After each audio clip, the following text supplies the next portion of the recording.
First of all, really believe in yourself. So for aspiring writers, do you have any tips, something that constructive that you can tell them that might help them? Yes. First of all, really believe in yourself. And that's hard when you haven't gotten published.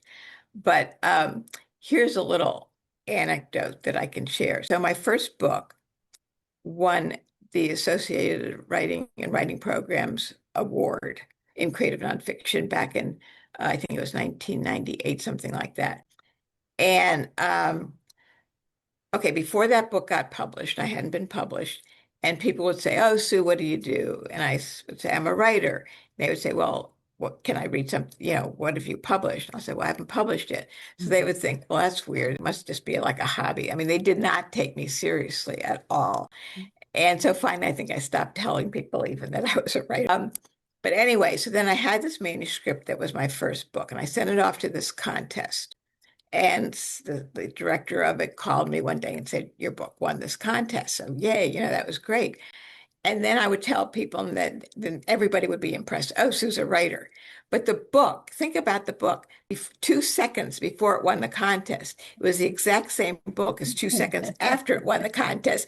But before that, I was like a failure. It's the same book. Like not even a comma has changed, right? And so, but all the time, and I wrote for probably about 10 years before I got that first book published.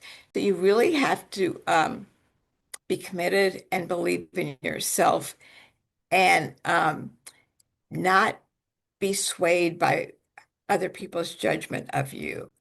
And I somehow I knew I was going to get published.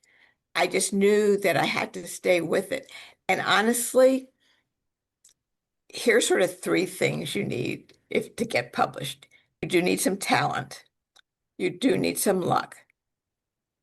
But more than anything is you need tenacity. You have to stay with it.